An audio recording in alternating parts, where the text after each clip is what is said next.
lupa tebus saham baru BABP. Ayo tunggu bersama Motion Banking. Perjanjian lain nggak ada ya? Nggak ada. Cukup sama ini perjanjian kemarin, perjanjian tanggal 16 Agustus 2021 itu kami rasa sudah cukup mengakomodir kepentingan para pihak. Mbak Heni juga bisa bisa melakukan menjalani proses ikartala dari Mas Rio Revan sehingga statusnya sebagai orang yang sudah tidak sebagai istri dari Revan itu sudah jelas.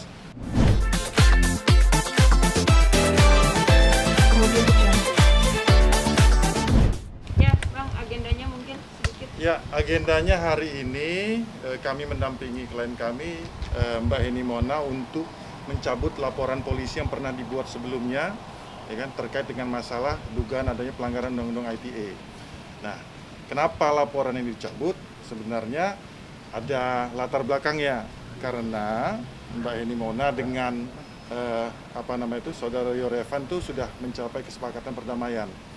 Itu tanggal 16 Agustus 16 Agustus 2021 sudah membuat perdamaian dan Mas Rio Revan juga sudah melakukan pencabutan laporan terhadap Mbak Heni dengan Mas Andi itu di Polres Bekasi ya, tanggal 23 Agustus 2021. Sehingga udah sekarang ini sudah case close, sudah damai, kita hanya melengkapi proses administrasi yang ada di sini.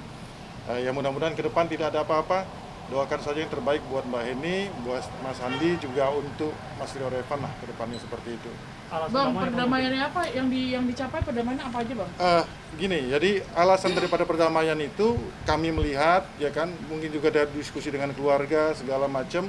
Ini pun kalau kalah jadi arang, menang jadi abu. Jadi ya sama-sama nanti sama-sama luka, sama-sama hancur kan. Kalau dari sisi hukum kami mendukung gerakan restoratif justice bahwa setiap persoalan, setiap masalah hukum itu tidak harus diselesaikan secara hukum formal ya. Apalagi masalahnya juga mungkin tidak hal yang berat-berat amat seperti itu ya.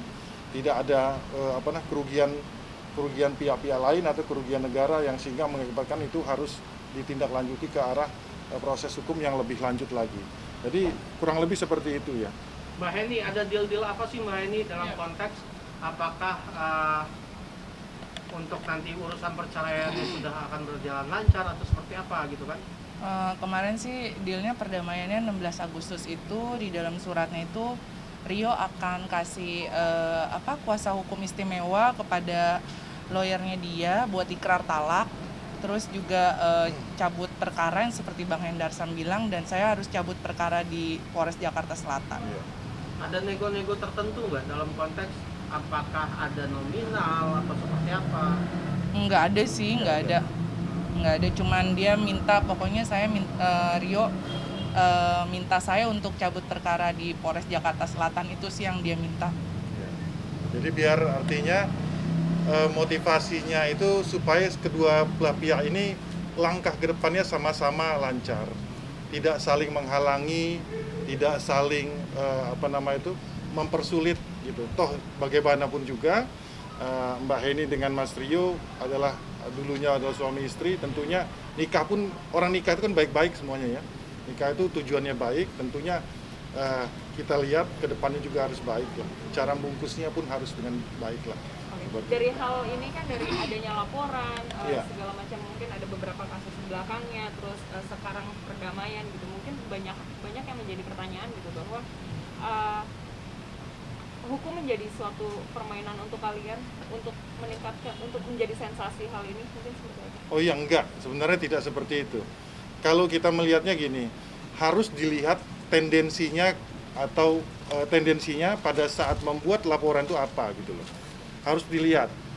Kayak contoh Mbak Heni pada saat membuat laporan dilakukan oleh akun-akun anonim ya kan, yang kata-katanya sudah nggak layak sebenarnya untuk dibaca, didengar dan dikonsumsi oleh orang banyak. Hal-hal seperti itu kan harus ditindaklanjuti. Nggak hanya oleh Mbak Heni, siapapun itu pasti akan marah, akan terusik, akan membuat membuat tindakan lebih lanjut dengan membuat laporan polisi. Bahkan cara seperti ini, ya kan, artinya langkah yang dilakukan Mbak Heni Mona dengan Rio Revan ini harus menjadi tauladan bagi semua pihak, bagi public figure. bahwa tidak semua hal itu ya kan harus final sampai ke pengadilan. Harus bisa diselesaikan di tingkat-tingkat seperti ini. Jangan kira kita bukan public figure yang doyan settingan seperti itu ya. Jadi jangan harus pikiran seperti harus dikesampingkan, karena benar-benar memang terjadi konflik. Kita sebagai warga negara yang baik akan lakukan itu tempuh secara hukum sesuai jalur yang benar. Tapi apabila memang ada peluang untuk lakukan perdamaian, kita lakukan perdamaian. Sehingga semua pihak bisa ini bisa menjadi contoh bagi pihak-pihak yang lain. Setelah perdamaian ini terjadi, mungkin ada perjanjian setelah ini mungkin akan seperti apa? Setelah kayak Mbak Heni sudah mencabut laporan di sini dan Mas Andi juga sudah mencabut laporannya, ada perjanjian lain? Perjanjian lain nggak ada ya? Iya. Nggak ada cukup. Sama ini perjanjian kemarin, perjanjian tanggal 16 Agustus 2021 itu kami rasa sudah cukup mengakomodir kepentingan para pihak. Mbak Heni juga bisa bisa melakukan menjalani proses ikartala dari Mas Rio Revan, sehingga statusnya sebagai orang yang sudah tidak sebagai istri dari Revan itu sudah jelas. Begitu juga Mas Rio Revan tidak perlu was-was lagi dengan adanya laporan di sini seperti itu. Mas Bang, Andi, siapa ini yang berarti mempermulus mengajukan jalan damai, Mas Bang? Andi. Kenapa? Berarti ini mempermulus jalan Mas Andi untuk mensahkan pernikahan dengan Mbak Heni. Iya, saya bersyukur itu aja. Dan saya kan juga salut ya sama lawyer saya ya, lawyer kami ya, Pangeran Sam. Memang kan dari 2019 permasalahan ini ya. 2020 ya? 2020, dan saya kan juga baru mengenal ini kan baru-baru ini. Ya memang kaget, tapi ya saya bersyukurlah dengan adanya Bang Hendar Sam dan teman-teman lawyer yang lain ya, yang sudah membantu Heni. Akhirnya kita punya jalan keluar yang terbaik. Benar kata Bang Hendar Sam, kita nggak perlu harus di pengadilan, bisa juga jadi contoh ya. Ini kan juga jadi pelajaran buat saya kan juga jadi penonton aja sebenarnya, akan melihat saya datang tiba-tiba ada masalah begini, saya bingung kan.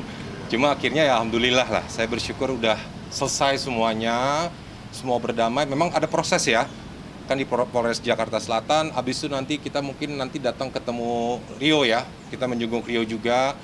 Kan waktu itu juga saya pernah jenguk Rio, kita juga udah secara pribadi, man to man lah ya, kita sudah berbicara yang baik gitu ke depannya seperti apa. Saya mendoakan juga dia yang terbaik, dia bisa sembuh dari penyakitnya gitu kan. Dia sebagai aman narkoba, dan akhirnya ya saya berdoa dan dia bisa mendapatkan masa depan yang lebih baik lagi ke depannya gitu. Amin. Dan saya juga kan mendoakan Heni juga, dia bisa berdamai dengan masa lalunya. Dan memang sekarang dia perlahan demi ini akhirnya dia boleh sembuh. Ibaratnya dalam traumatisnya ya. Bang, tapi siapa yang awalnya lebih dulu meminta ini jadi damai? Ya sebenarnya nggak ada yang lebih dahulu, cuman memang diperlukan pihak ketiga untuk menjembatani ini. Itu yang penting. Jadi Rio Revan pun mungkin nggak akan berinisiatif, dalam hatinya juga mungkin dia ada keinginan, cuman inisiatif itu mungkin tidak dari dia. Begitu juga dengan Heni Mona, dengan Heni seperti itu. Cuman diperlukan pihak-pihak ketiga untuk menjembatani ini. Jadi inisiatifnya itu dari pihak ketiga. Kami nggak bisa sebut siapa-siapa saja, cuma memang ada pihak-pihak yang beretikat baik, ya, pengen bahwa masalah ini selesai dengan baik-baik, sehingga berusaha keras untuk menjembatani perdamaian ini seperti itu. Mbak Heni, ada nggak sih kesepakatan lain mungkin dengan Mas Rio yang secara pribadi Mbak Heni atau Mas Rio sampaikan? Oh, ya paling saya tanda tangan surat pernyataan sih bahwa saya nggak akan minta minta harta sama sekali sih, harta gonogini, itu aja sih. Bagi saya sih maksudnya kalau harta bisa dicari, yang penting kedamaian aja sih, itu sih. Oke. Oke. Siap. Makasih. Suratnya.